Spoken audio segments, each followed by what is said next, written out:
Hello everyone, I'm Emma Watson. I'm delighted to be welcoming you all to the opening of the Into Film Festival. It's an honour to be joined by Malala Yousafzai. Hello Malala. Hello. First, I just wanted to say how wonderful I thought the film was and that you're just my absolute hero, so this is... It's my great honour to see you as well. Oh, so excited. That's really kind, thank you. I think that the best part of the film for me was that you got to see what obviously made you so extraordinary, but more importantly, ordinary, which shows that anyone can encourage change, and I just thought that was a wonderful message from the film. Do you have a sense of a tangible goal that you would like the Malala Fund to reach within your lifetime? So it's my simple dream and very straightforward. I want to see every child to get quality education, and in order to make sure that that dream comes true, we have to work hard and we have to take action, and that's why through the Malala Fund we are working each and every day. And now the Sustainable Development Goals are going to be set up. So we are raising our voice saying that not just primary education should be focused on, but both primary and secondary education should be available to every child. And this has been my mission, and I'll make it come true. I'll try my best. How does it feel to have your story shown on film and screened to thousands of young people today as part of the Into Film Festival? It's quite interesting, but I don't like seeing myself on TV, or I can't even hear my voice. So, but once the film was made and I watched it, it really inspired me the way Davis Guggenheim, the director of the film, has delivered our story through animation and spread the message of education across the world. And it was his commitment to this goal that led to this, the making of this movie. And it covers, as you have seen it, it covers like the family story and how we stood up for the right to education at that hard time of terrorism in Swat Valley. So hopefully the message will spread and it will inspire more people to come together and join the campaign that we are having through the Malala Fund, #WithMalala, and to come together and do something. It's not just that you watch the film, but you do something. And I want this movie not just to be a movie, but a movement. That's amazing, and I thought that the animation in the film was so beautiful, and I loved the mythology behind it, and it just really... It was so beautifully done and so well told, and I completely agree with you. I think it's great that people are watching the film and it's wonderful, but it's great that you want people to really do something and take action as well, and that this is about a movement, not just a film. I think it's amazing that it's going so far beyond that. A part of the film that really touched me was how big of a role, you know, your father has played in your life and in the film. How would you respond to anyone who said that, you know, men can't be feminists or shouldn't be campaigning for girls' rights? Well, my father, he has set an example to all parents and all men, that if we want equality, if we want equal rights for women, then men have to step forward. Because if we complain that women don't get equality, equal rights, it's mean like all the things are taken by men. So they need to step back and say, we are here to support. So it can't happen that men are just thinking it's just a few women's job who are crazy feminists and they're going to change it and things are going to be changed soon. It's not going to happen like this. We all have to work together. That's how change will come. And this is the role that my father has taken. He believes in women's rights, he believes in equality, and he calls himself a feminist. But interestingly, this word feminism, it has been a very tricky word. And when I heard it the first time, I heard it I heard some negative responses and some positive ones, and I hesitated in saying, am I a feminist or not? And then after hearing your speech, when you said, if not now, when? If not me, who? I decided that there's no way and there's nothing wrong by calling yourself a feminist. So I am a feminist, and we all should be feminists, because feminism is another word for equality. Wow. I'm so moved to hear that. That's absolutely amazing, and I agree with you. It's become this really difficult word, but I think it's wonderful when people do embrace it, because it should be synonymous with equality. People have forgotten its definition. They really, really have. So that's wonderful. Wow. I'm so moved to hear that. Well, it's kind of a similar question, but what would you say to people who argue that religion and educating women are at odds? I thought, again, it was so wonderful in the film to show how important your faith and your spirituality were in giving you strength to do the work that you do. I just thought that was such a wonderful part of the film. But what would you say to people that, you know, that use scripture to say that women shouldn't be educated, or that argue that educating women is a Western concept or a Western idea? I think people fail to understand religious beliefs, especially when it comes to Islam. They have failed to understand that the word Islam means peace. So they have failed to understand that the very first word of the Holy Quran was Iqra, which means read. It wasn't that only male should read it and not female. It was about reading, it was about learning and getting knowledge. So in Islam, you believe that God has sent you to this earth. You are there to gain knowledge, to learn, and to discover more. And this is what we are here for. And so people have just misinterpreted the religion. And for me, Islam is a religion of peace, which is for the goodness and of whole humanity, and it's for the brotherhood, kindness, patience, love for each other. And I don't know why, like, people just go crazy and kill each other and start terrorism. Just live a better life and be kind. Why is it so hard to love each other? That's amazing. And yes, I completely agree. In terms of brothers, it's different, because I have two brothers and we are never good to each other. We fight. That's a separate case, but overall, I can relate. I actually have brothers. There's a lot of fighting that goes on. It's not very peaceful.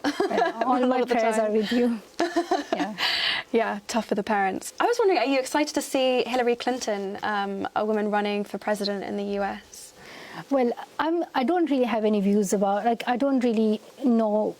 I haven't really decided on which political side I am in America. I'm not. But I really think America needs a woman president. That's what I think. I agree with this. Very trivial question compared to some of the others, but I had to ask. That really, really bright pink colour that you wear, it's one of my absolute favourite colours, and I see you with it a lot, and I wondered if it was lucky or if it had any sort of special meaning to you.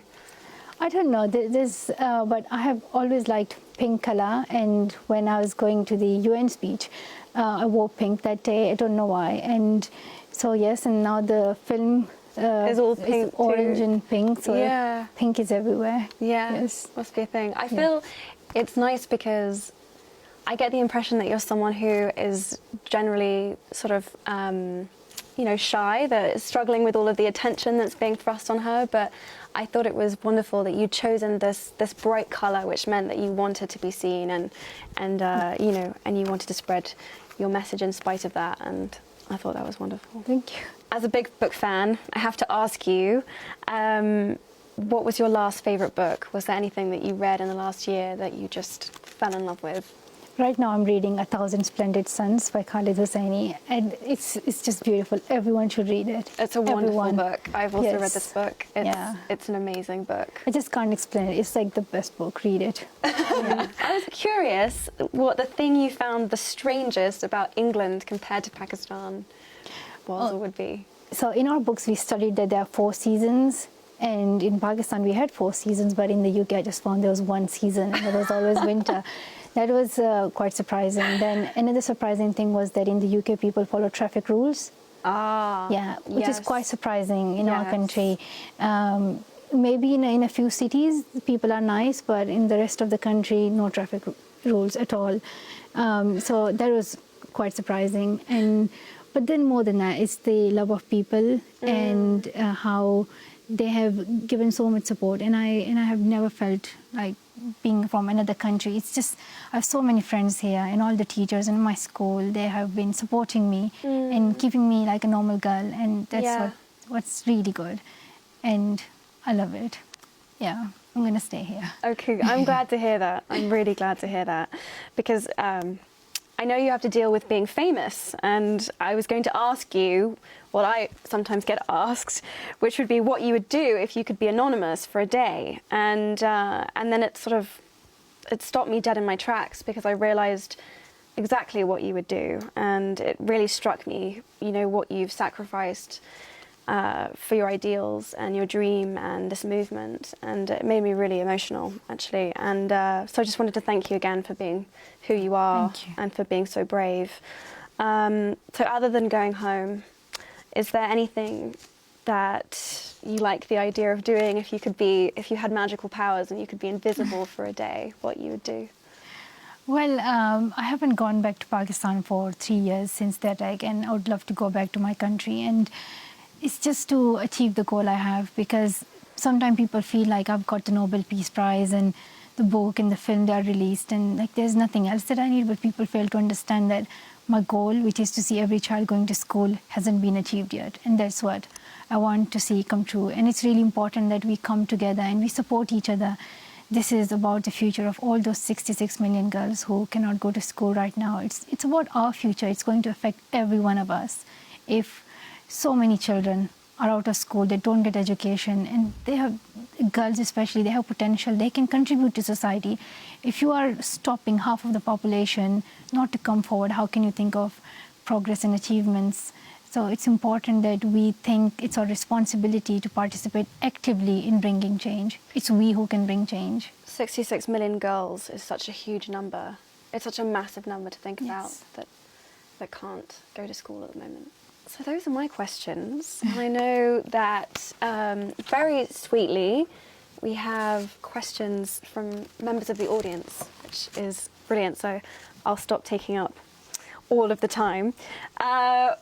Why is it important for girls and boys to be treated equally? And this is from Grace Dane at Mill Primary School in Leicester. I think it's that to treat everyone as a human being, and just because your gender is different does not mean that you should be treated differently and you should have certain jobs and you shouldn't have certain things in your life. That's like you challenge that very concept of inequality based on your gender. Your gender should not be it should not create any difficulty in the choices that you make. It's a very simple thing. Like, it's about equality, it's about feminism, it's about saying that we're all human beings. Why you separate us just because our gender is different? Absolutely agree. Which of your teachers inspired you the most? And this is from Delano in Manchester. I should say, like, my father was a teacher and he inspired me. But your parents can be your teachers, and it's like the first stage when you start learning. But also, I love all my teachers, like here in the school in the UK, and all my teachers in Pakistan school. I just love all my teachers. I'm really scared of teachers as well. Yeah. Okay, yeah. So love and fear, yes. both together. Yeah. That's good. If you could give us 12, 13-year-olds any advice, what would it be? And this is from Jake in Northern Ireland. I think an important thing that you should know at this stage, 12, 13 years of age, is that don't think that you are young and you can't do something. When I was writing the blog for BBC, I was just 11 years old. When I started speaking out, that was my age, the age which you are at. So don't think that your age can stop you from going forward. As we talk about gender, as we talk about religion and all these things, age is also one of them. So don't think you're young, so you don't have ideas and your ideas won't work. And sometimes we just think I'm young, so I'm not at the stage where I can just make a bigger change and I can explore all the big ideas. Age cannot put limit to what you want to do. So come forward and do the things that you want to do. Don't think that one day I will grow up and I'll do things. Don't wait for the stage. It will be too late. Yeah, now is the time. Yes. Now is the time. Ageism is a huge issue, actually, and every voice, feeling is important. Are you enjoying your education these days in your school in Birmingham? And this question is from Alisa in Cheshire. Oh yes, I am enjoying my education. Well, there's a lot to do right now because I'm doing A-levels. It's like a sudden change from GCSE to A-levels. But the subjects I'm doing are history, economics, maths, and religious studies, and I really like them, so that's why I'm enjoying it. Great choices, very serious choices, brilliant. How is education for girls in your country now? And that's from Asha in Enfield and North East London. So the reality is that the situation is not the same in every part of the country. So, for example, in the capital Islamabad in Pakistan, there are girls going to school, but then there are many parts in which girls cannot go to school, and about 5 to 6 million children at primary level are out of school in Pakistan. We, in most of the data that we mentioned, like about the number of girls who are out of school, there's not enough data about the girls who are out of the secondary education, because no one really even counts them. The number you hear are just focused on primary level. Right. So that's also tragic that we don't collect the data that we need, which is how many girls drop school at secondary level and how many are out of school. But in terms of primary education, there are about like 5 to 6 million children in Pakistan, and it's really important that we think of supporting them in education. Pakistan is right now at a stage of trying to develop strong democracy and improve and fight against terrorism. And if we forget the education of our next generation, I don't think we won't be able to achieve that progress. We need to educate the future generation, and then they can build a more peaceful and better Pakistan. What would you say to young people who do not like, enjoy, or appreciate school? And this is from Miss Skinner. She's a teacher in Cardiff. Well, I should tell that, like my brothers, I tell them every day that they should focus on their studies, because they spend their time on Xbox and computers. And sometimes we go to school every day, and it's for many, many years of our life. But in between, we forget its importance. And I know its importance because when I was 11, I was stopped from going to school. And the next day when I woke up, and I just could not go to school, and I could not believe it, that for the rest of my life, I wouldn't be able to study at all, and I wouldn't be able to become a doctor or teacher or anything I liked. And that was the stage when I realized that education is really important for every child. So before you see that stage, realize it now. I don't want you to go through that situation ever. So realize that it's for your future, it's for the future of your country. In a way, you are contributing to your society. And just believe in yourselves, believe in the power of education.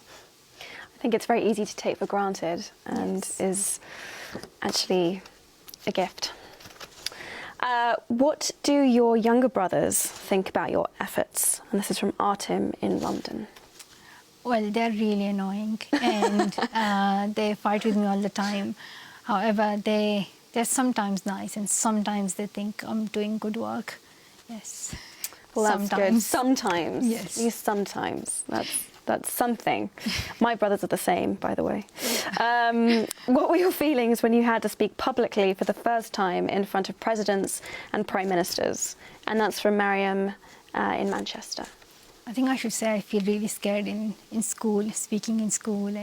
But in terms of meeting presidents and prime minister and then talking about a cause which really matters, then you have to forget about getting nervous and the way you deliver the speech.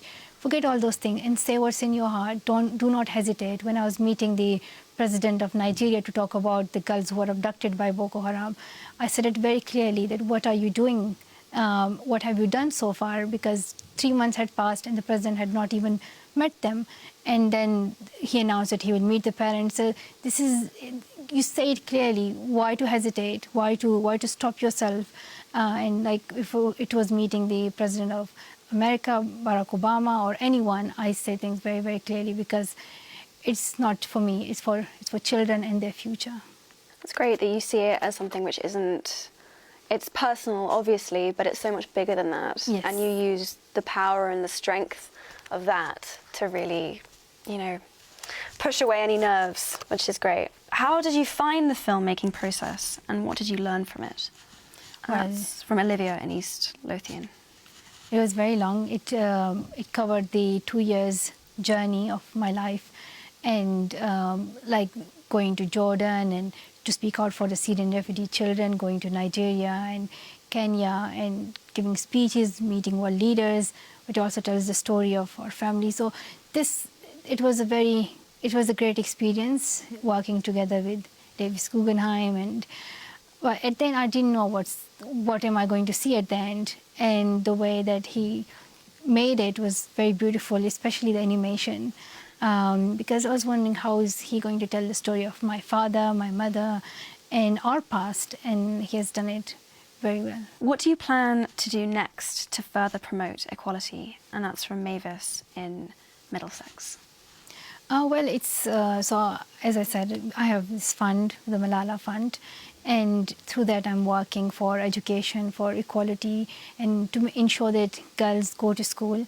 But like, how many schools can I build? I can either build 9, 10 schools, and it's all through your support, through your donations that we build schools. But then we need our leaders to take action. We need every one of us to come forward. It's not just a few NGOs who have to do this work. It's each and every one of us who have to come forward and contribute to it, from world leaders to parents to civil society to everyone, even to you. Even if you are 11 or 12, don't think you can't do it. You all have to come forward and participate in it. And now it's time that we ask our governments where the money is spent. We give taxes, we expect something from our governments, and now it's time that we stand up and look where the money goes. Is it spent on education? If not, why not? And why are our governments not willing to help children's education, especially in conflict zones right now, in Syria, where 2 million children are now refugees and they're out of school. And it's important that we raise this point, otherwise things won't change. It will just remain the same. Voices are important, speaking out and asking governments to do the right thing. Super, super, super important. Well, we've got through all of the questions that we've been sent, which is brilliant. So maybe I will take this moment just to say thank you again. The film is so wonderful, and your story is beyond inspiring. And thank you for your time, and it's great to have you. And I think it would be great if you give a message to all these children who are listening to us right now, because you also stand for a cause that is very important. We want equality, and there would be so many boys in the audience. Yes. Yeah. Boys in the audience, specifically. I work for a cause called He for She. If you haven't signed up yet, then that would be wonderful. But we really need you as the next generation to extend a hand to the girls and the women in your life, and to include them, and to make sure that they can live their lives without discrimination, and that they have access to the same opportunities that you do. And you're in a unique position. You have a unique opportunity to do that, to support the girls and the women in your life. And if you have the chance, if moments are presented to you, do speak up, do raise your voice. Your support could literally change a girl's life, could change someone's life. And you know, gender equality is something that will affect your life too, as men and as boys. And it's just an issue that I believe about so passionately, and any of your help or support is greatly, greatly appreciated. And thank you so much. Thank you. Thank you, Malala. Well, thank you. Thank you. Nice to talk to you.